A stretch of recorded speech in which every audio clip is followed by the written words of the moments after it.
The culture is actually damn good. We're not urinating on fire. You can stop asking that question. I'm going to be calling the defense. What I talked to Russell about is none of your business. Both games. Atlanta needs consistency and the ability to finish a damn game. If they can manage that, they might be able to do something with themselves. This offseason, they went after men that may have the chance to help them there. All the weapons they acquired to shore up their defense. David Onyemata, Calais Campbell, Mike Hughes, Caden Ellis, and Jesse Bates. True influence that will surely get them in a much better situation if all goes to plan. Plus, add a fallen top prospect in Jeff Okuda and a fresh start. It cost them next to nothing to do. Even Jonnu Smith was acquired as insurance at tight end. Also for next to nothing. Unlike extending Caleb McGarry and Chris Lindstrom, Lindstrom is pretty good. Good enough to become the highest paid guard in NFL history. Whomever their QB is next year should hopefully be in good hands. Be it Desmond Ridder or Taylor Heineke and his 10,000 dogs. Or they could change their minds on Lamar and pay up for him. The Atlanta Falcons select Bijan Robinson, running back, Texas. Really, Atlanta? A fucking running back? Did you not see Tyler Algier emerge as a 1,000-yard rusher last year? I know Bijan has a shitload of talent, but you had Christian Gonzalez right there! He could have been a shutdown tandem with AJ Terrell for a decade! Yes, the Falcons need a pass-catching running back, but you can get that shit in round 3! Dude, I'm not even a Falcons fan and I'm pissed at them. You better hope that Bijan is just as much the elite bell cow as people say he is. And it has to be out the gates. Drafting a runner this high nowadays isn't the hip, trendy thing to do. If this team had any sort of clutch gene last year, they would have hosted a home playoff game. Their asses would have been thoroughly kicked, but with how bad the division was last year, it would have been better than Tampa Bay being shit. To properly shed old labels, you have to wash away everything. And I mean everything. The defense has been reforged with a plethora of free agents and hired guns. The offensive line stronger than ever. Bijan Robinson brought in to add another great weapon to the running game. But we all know what'll make or break the Falcons this year. Desmond Ridder. The Falcons really like him, but can their affections convert to on-field success? It's a tough answer at the quarterback position. I'm surprisingly bullish on Atlanta this year, which is probably the kiss of death for them. Sorry boys, prepare for more agonizing last-second losses. First off, I believe there's a repeat winner in the NFC East. Philly takes it thanks to their offense. Sorry, Dallas. The NFC North, I'm going to kill myself in the future for it, but I'm picking Detroit. I think the Lions do it this year. Think that's crazy? I have Atlanta winning the NFC South. The only other serious contender here is New Orleans, and I don't trust them to stay healthy. NFC West, all things considered, is Seattle's to lose. This could change if Bosa plays and Purdy stays healthy, so I have them in a wildcard spot. The other two slots go to Dallas and Minnesota. As I said though, the final spots are anyone's guess. And that's the majesty of the game itself. Enough talk. Let's get to the football. Welcome to the NFL, rookie. Bryce Young will get harsh lessons thrown at him with rapid speed. Even on his first touchdown pass, where Hayden Hurst chucks it into the crowd in a Madden animation. The rest will be sniped from the air by Jesse Bates. Multiple times if we might add. Today we ask a long-debated question. Can you win a football game without competent quarterback play? This technically could be answered by either team, but it's correct for Atlanta. You can thank the overhauled defense and Bijan Robinson becoming Superman and carrying the offense. Tyler Algier did as well, which is going to frustrate the living hell out of fantasy football owners everywhere. You think Arthur Smith really gives a shit about that, though? He got the win. That's all that matters. Arthur Smith does not need to answer to criticism. The ends are more than justification to his means. His offense is eternally frustrating. They don't use Kyle Pitts as anything more than ornamental decoration, and his decision-making baffles the mind, but there is method to his madness. It may be an indirect result of what he does, but he walks in and wills his way. For 3 quarters, the Packers controlled an honestly sloppy game. Jordan Love was making the plays he needed to make, and they were up by 12. There's a reason why they call the fourth quarter the witching hour. Crazy shit tends to happen in such a time. Atlanta's newly sculpted defense cracked down on Green Bay. Only 7 yards surrendered in the final 15 minutes. If the offense can manage to do something with Desmond Ridder doing whatever he's doing, they'll manage. The good news for them is that they're facing Vanilla Joe Barry. His schematics are special. Yeah, let's just call it that. Then add to it by going for it randomly in field goal range on 4th down to burn more clock. It works. The Falcons went from irrelevant to taking the lead. Green Bay responds with an illegal shift penalty. Game over. The Packers suffer a brutal defeat in a Falcons-style choke. Arthur Smith says nothing and leaves. There's magic afoot in Atlanta. The Arthur Smith experience is an aggravating one to fantasy football owners everywhere. And honestly is for Falcons fans in general. Against Detroit, Atlanta will be as miscast and underwhelming as Bijan is in this damn offense. A Lions unit that was minced and diced all over this field last week fixed up the leaks. They would suffocate anything that resembled a Falcon attack. Desmond Ridder wants to do something? Good, here are the anti-air guns to shoot it down. Detroit's defense gains redemption after being cast into the fires of hell. That unit and an offense that does enough to give cushion help to lead the Lions to a needed win. With victory, they keep up with an old foe that has constantly tormented them. You know which one I'm talking about. Detroit, just keep doing what you need to do. The chance to keep them under your heel shall arise again soon enough. Wow, kids, look at all these toys that Arthur Smith has to play with. Mint condition Kyle Pitts, a limited edition Drake London. You can't even find Bijan before he's ripped off the shelves. But Arthur Smith isn't like all the other boys. He likes to play with a 2003 Dodge Neon that's lost a wheel. Jacksonville needed a rebound game badly. And good thing they're up against Desmond Ridder. They picked him apart like their name was Sid Phillips. Ridder's like Forky. He's trash. In the confines of their second home in London, the Jags took care of business convincingly and then some. Merely toying with their prey before putting them out of their misery. Remember the scene with the incinerator in Toy Story 3? Just like that, except without the Deus Ex Machina. Yes, this segment was corny as all hell. Did the Falcons really deserve better today? Arthur Smith has many pundits shitting on him for his baffling offensive decisions, but they somehow work. Desmond Ridder has been a mess these past few weeks, but he still gets the call against Houston. The Falcons are a very, very strange team this year. They'll be relatively quiet as an upstart Texans gang chips away at everyone's sanity and attendance. What happens for both teams? A whole lot of nothing. Stalemates in trench warfare. All quiet minus a few skirmishes that go absolutely nowhere. Mostly fumbles by Atlanta near the goal line, adding to the eternal frustration. But the ally of the Falcons this season has been the fourth quarter. Start with Bijan being Bijan. When they use him, he makes it count. A long touchdown drive to regain the lead. Then Desmond Ridder vindicates his coach's loyalty. Solid passes driving the ball down the field for a field goal. However, there's an issue. CJ Stroud is looking like a gem. In their hour of need, he rallies the Texans' ragtag bunch to a long drive of their own and whittle time away until they strike for critical damage. Goes for the end zone, caught, touchdown! That's a statement drive if there ever was one. Houston now has the lead. But there's another problem. Desmond Ridder is responding in kind. Atlanta can throw the ball to Drake London and Kyle Pitts. It's the perfect recipe to get them right into field goal range. And who got it? And Atlanta wins it! As I said, Atlanta is a very strange team. You never know what you're going to get out of them on a given drive. In some cases, it's good things like this. In others, well, we don't really want to talk about that.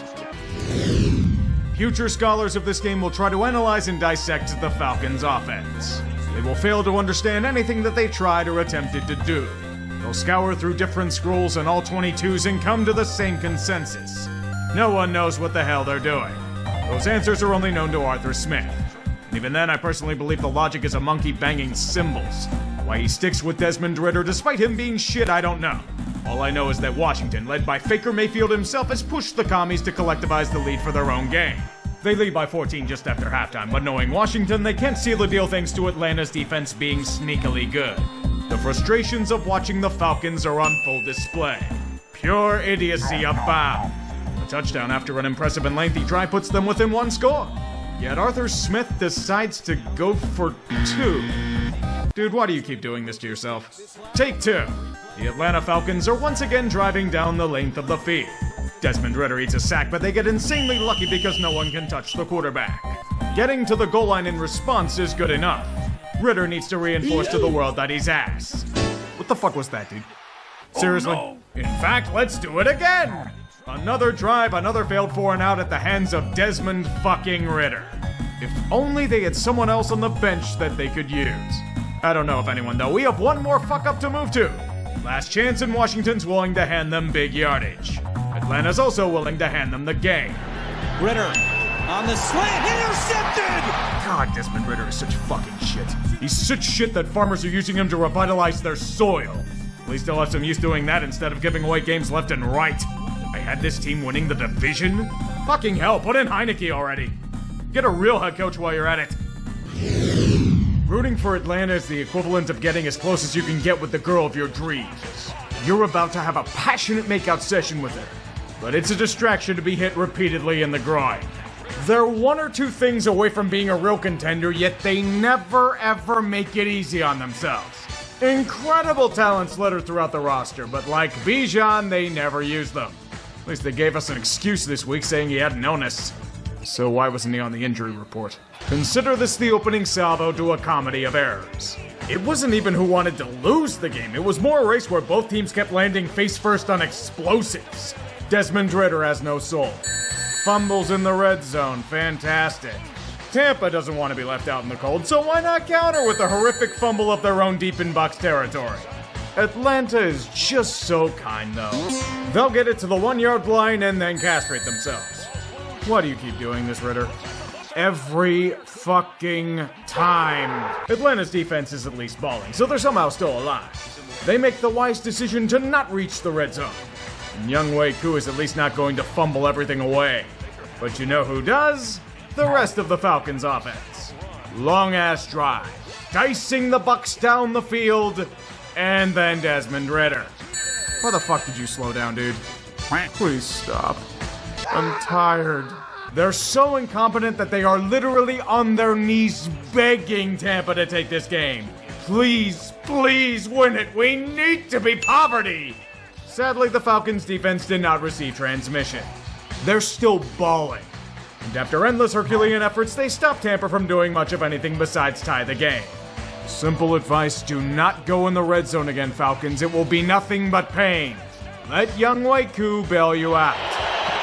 The kick. It's up. It's out. It's through. Can you please stop making this so damn hard for yourselves? This was one of the sloppiest games I've seen since last week. The Falcons are leading the NFC South? How the fuck does Arthur Smith keep escaping his own incompetence? I'm not even angry, it's incredible. Tennessee has to suffer through watching absolute dog shit at quarterback yet again. Will Levis is also making his debut in what might be an upgrade. With how awful Ryan Over the Hill has been, anything is better. Levis imposed his will on a great defense in his debut. And his game plan was simply, fuck it, DeAndre Hopkins is down there somewhere. Wow, who knew that all you had to do was throw the ball to Nuke Hopkins and you'll be pretty successful? Considering that Levis had 4 touchdowns on the game, more than their passing TD total on the season, it's pretty damning. A lot like watching Desmond Ritter continually fuck the ball over and over and over. Anyone who questions Arthur Smith for his decisions is scoffed and belittled in press conferences. Yet all Desmond does is prove us right with our score. After half, Arthur finally submits, and Ritter is told to ride the pile. What a shocker that Taylor Heineke ran the offense much better once he came in. Totally surprising. Will Levis was the star today, though.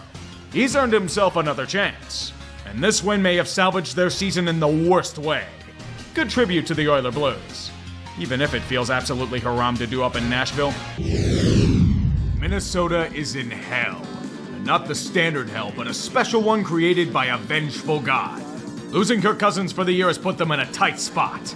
Getting the nod today is Jaron Hall, a 5th-round rookie who actually put together a promising opening drive. That's all we'll see of him. He got knocked out of the game with a concussion. Well, Josh, you've only been here for 5 days. Enjoy being thrust into the fire immediately. The sack you take for a safety is complimentary. Don't expect backup. The emergency QB is also injured. Under these circumstances, it should mean a painful loss. But you don't know Atlanta and you don't know Arthur Smith. You may have finally used logic into starting Taylor Heineke today, but there are other ways to evade jurisprudence. Like using Jonnu Smith on a jet sweep at the goal line. They do not get into the end zone. That is the Falcons' offense. Having all of these weapons to use on your opponent only to play yourself with a rusty butter knife. Only they missed like Atlanta's defense did against Minnesota's attack. Without their first 2 quarterbacks and 2 of their better wideouts. Josh Dobbs just got in, yet looked like a seasoned pro to bring the game back. Even then, it becomes a stalemate for a bit. And Atlanta is starting to pull away from a cursed Vikings franchise due to reasons of Jonnu Smith?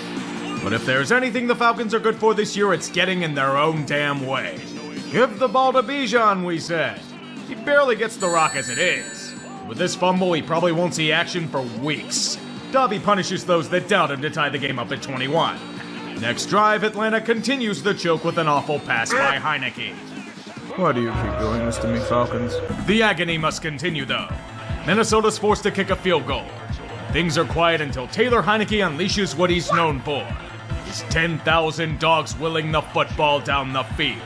Not much in talent, but endless moxie. Thanks to his might, Atlanta takes the lead. But Josh Dobbs is a cerebral being. He's not just comfortable in adversity, he's grown up in it. 5 different franchises have had him on roster in the past year. And Dobby's adapted well to all of them. This, though, might be the peak. 3rd and 4. Time. Catch! Brandon Powell! Touchdown Vikings! And they have the lead! Never say never, kids. Minnesota went from dead to rights back to jump-starting a potential push. 4 wins in a row for the Vikings, saving their season. It came against the team that repeatedly puts the idiot in idiot savant. Arthur Smith, I have a new formation for you to run. It's called the lolcow. I think it'll fit you guys nicely. I hate this team. I really do. Most teams consider the Cardinals to be a bye week, but you can't do that in this NFL. There's another big reason this time around. Kyler Murray is fully healed from his ACL tear. He's going to be given the nod and a chance to save his job. His first test will be a Falcons squad that can't stop getting in their own damn way. Here it's shocking. Atlanta is moving the ball down the field with purpose. Scoring 2 touchdowns in time-eating order, we see the most shocking revelation. Giving the ball to Bijan near the goal line. Unbelievable. Common sense. That's all we'll be seeing of that. Anything resembling offense for the Falcons will come to a stop. Arizona gets a touchdown, but Atlanta can't escape their wrath. Even as Kyler throws a welcome back to the NFL pick to give them a surefire TD, the Falcons love themselves doing fuck all with it. You know how this gets worse? Greg Dortch. Big punt return thanks to shitty coverage to allow Arizona to show them how it's done. See, Atlanta? You can score touchdowns in the red zone. Amazing how that fucking works, eh? It sadly gets worse, too. Taylor Heineke's been bitten by his 10,000 dogs. The horror of Desmond Ridder has to come back in. Somehow things are not completely fucked, which is a strange turn of events considering these two. But of course he trips on a 4th down. Of course he does. God damn it, Arthur, I'm blaming you for this. The fortunate thing is that the Cards go 3 and out and Atlanta proceeds not to die. Mostly because the refs were desperate to keep Arizona tanking with a ticky-tacky pass interference call. This touchdown by Desmond Ridder is not ticky-tacky. The Falcons have the lead again. If only the defense was as stout as it had been earlier in the year, it'd be fine. Did you forget that Kyler Murray was good?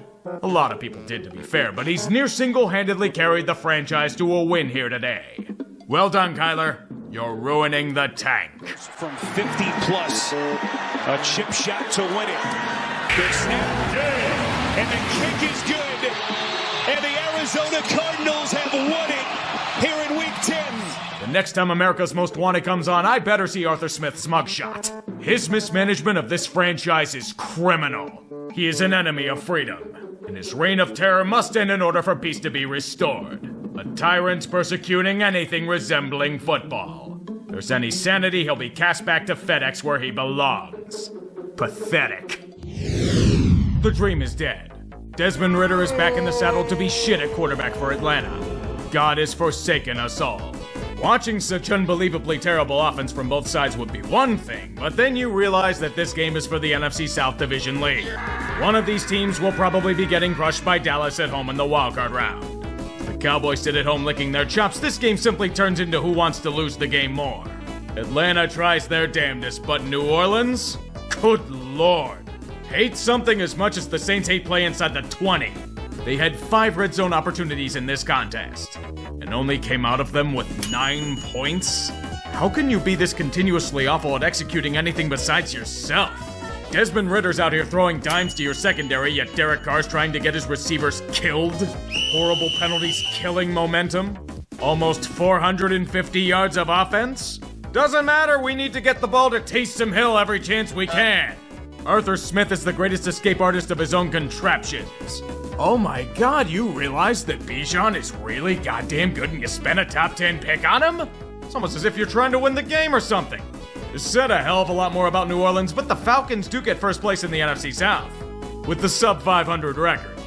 Oh yeah, baby. Tank Division is back. If you ever want to know if a game is miserable, just look at the stadium it's being played in. Whenever MetLife's involved, you're all but guaranteed to watch something terrible. Desmond Ridder versus Tim Boyle in peak football. I should clarify that it's pure sicko mode pigskin, an acquired taste that goes beyond the comprehension of the average fan. Why score offensive touchdowns when you can generate safeties? The supposed best the NFL world has to offer in what could be classified as a form of torture. Inept play abound in soggy conditions as both offenses try to figure out how to crawl out of a play-calling wound. The absolute worst game I've seen since Chargers-Patriots. The unfortunate thing is that both teams aren't put to death immediately. That mercy killing is only for the Jets, who will now refer to this era as a boil on their ass. Trevor Siemian gets revenge for the start he got knocked out of in 2019 by leading the Jets to another loss. Atlanta won in spite of themselves, which further confirms that Arthur Smith put all his skill points in the luck trait. It's so bad in Jetland that Zach Wilson doesn't want to go back in. Yeah, Aaron Rodgers is totally gonna fix this. He'll die on the first drive again if he returns.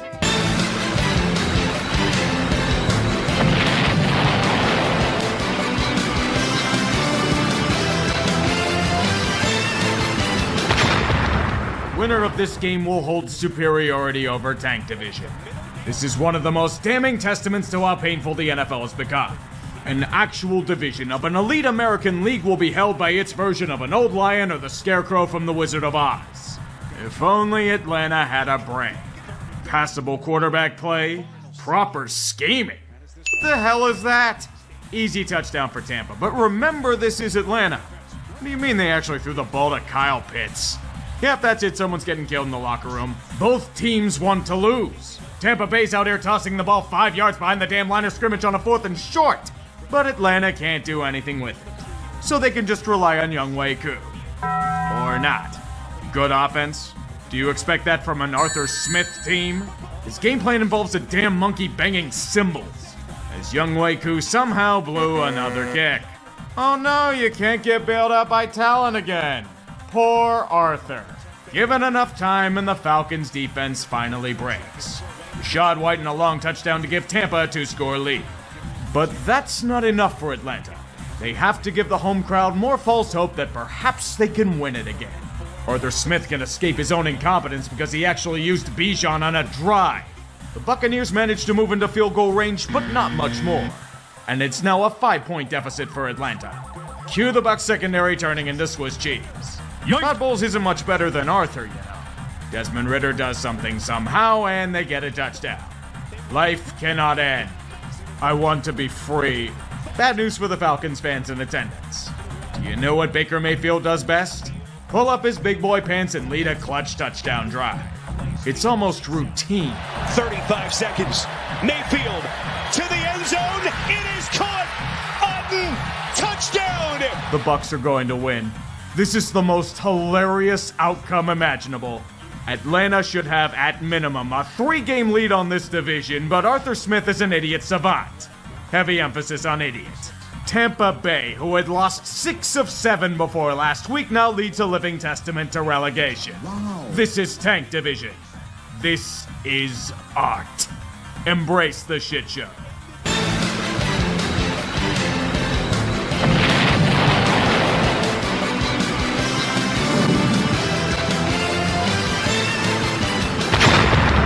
Just feel the excitement in the air for this pivotal Tank Division matchup.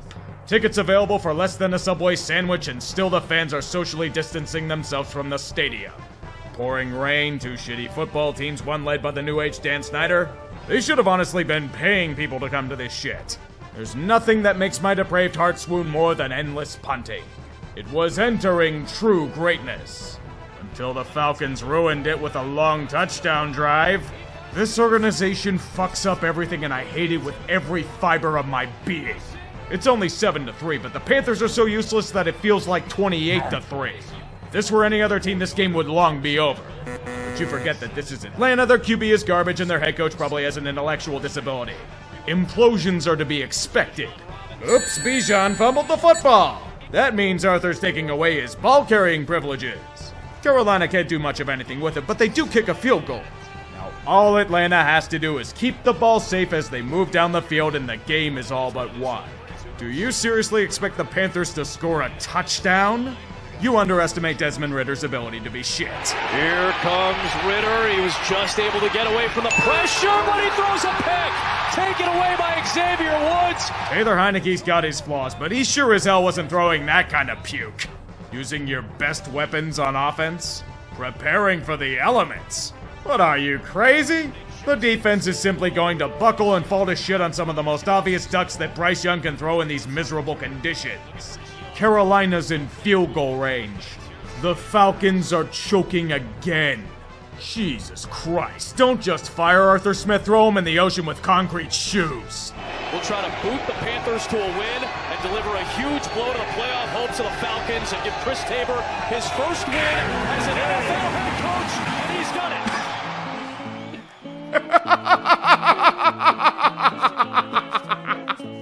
You lost to the Panthers.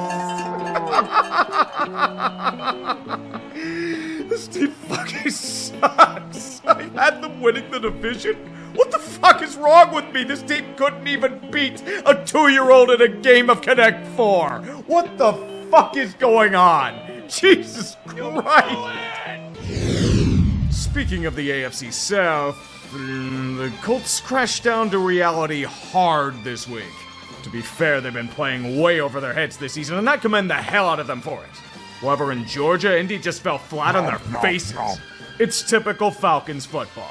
Play like absolute shit against awful teams and in must-win scenarios, then somehow pull off a perfectly executed game plan when the season is all but lost.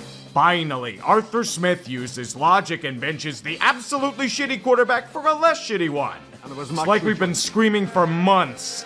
Is Taylor Heineke perfect? Hell no. But Heineke isn't throwing into triple coverage 4 separate times a game. Actually using Bijan Robinson and Kyle Pitts on the offense. Holy shit, it's a goddamn breakthrough. With the defense putting Minshew through hell, it's the Steelers phenomenon. Atlanta won in unbelievably convincing fashion for the first time in ages, and I'm somehow even angrier at them for it. Falcons, fuck you. Seriously, fuck you. You don't get credit when you piss away nearly an entire season. I don't care if you dominated. Get the fuck out of here. Standard operating procedure for the Falcons. Have one of their best performances of the year, then followed up by questioning if they even prepared in practice. A dome team moving into the elements and being fucking terrible in the cold. A tale as old as time. It's not what Atlanta did, it's mainly that they didn't do anything. They played like unbelievable ass. Like most games this year, their quarterback play was abhorrent. No matter if Heineke or Ritter chucked garbage out there. The defense emulating that awful play but refusing to stop Chicago's offense at any point in time. The worst part is that the Falcons still have a chance to win Tank Division. A damning statement. The Bears are merely playing for pride. To prepare for a fascinating offseason where they can shape the team in any fashion. They've had a strong run, but mostly against really shitty teams or self-destructing franchises. So you can't really gauge much except appreciating wins. It might not be for the best. Much to Chicago's chagrin, Matt Eberflus is likely keeping his job. And much to football chagrin, Arthur Smith is likely keeping his. Why is Arthur secure with gross incompetence like this? Not much else to say about the Bears. Their early season was so shit it was near impossible to recover from. I'm honestly more surprised they lasted this long.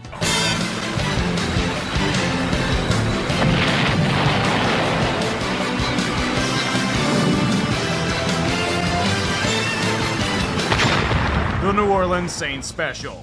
Do absolutely nothing until it's far too late, and then flash the incredible upside that had the fan base interested at the start of the year. I'm gonna be completely honest, all you did was put Atlanta out of their misery. The Falcons have been so mismanaged this year that even Arthur Anderson couldn't fudge the numbers in their favor. I'll give them credit. They do a tremendous job finding ways to not only lose, but embarrass themselves royally in the process. Why are they still trying to make Desmond Ritter a thing? These shitty passes he's throwing are benchable at the high school level, yet Arthur Smith keeps mocking us all for rightfully calling him shit. All this talent on offense and you're trusting it to the equivalent of town drunks and village idiots. Hell, the defense has been giving up big plays ad nauseum as of late, so why not keep it going? What a shitty football team and what a shitty way to waste everything given to an ungrateful fuck. I need to apologize. I underestimated the incompetence of the Falcons when I thought they'd win the division. I will never do so again. But what's truly important to the Falcons are the sanctity of unwritten rules. Arthur Smith's having a pissy fit because the Saints dared to get a struggling player his first TD on the year. I have a better idea, Arthur. How about not running your offense through Jonnu Smith, you fucking hack? No. When I think the Atlanta failures can't outchoke themselves in a given season, by God, they find a way to elevate their game in ways we cannot comprehend. It's the only thing they're good for, if we're being honest. The Falcons lost to the following teams this season. The Commanders, featuring the worst pass defense in the league. The Titans, debuting a rookie quarterback who threw 4 touchdowns against them. A quarterback who was thrust into action 5 days after being acquired. A quarterback in his first game back from a torn ACL. The one-win Carolina Panthers. The god-awful overthinking mess of an offense was the main culprit. So ass-backwards its ability to stifle was puritanical. How many times we had to see Desmond Ridder be fucking terrible at football? And Taylor Heineke just a tad better? All of these top 10 talents at the skill positions and the offense features Jonnu Smith? It's like taking the greatest show on turf and running it through Joe Germain, Ricky Prohl, and Jeff Robinson. It doesn't make sense. And when people would rightfully criticize the shitty deployments, Arthur Smith would get pissy and curt with them. Solve the world's problems. I wouldn't trust this fucker to solve a knock-knock joke. He didn't care for winning in fantasy, and he certainly didn't win games in reality. Which is why he's gone. The only positive out of this miserable, underachieving mess of a year. I flirted with Bill Belichick for a hot minute, but I'll spare you the blown lead jokes. Former interim coach Raheem Morris is the new head honcho. The bar in Atlanta is unbelievably low. If he fucks this up, it's damning.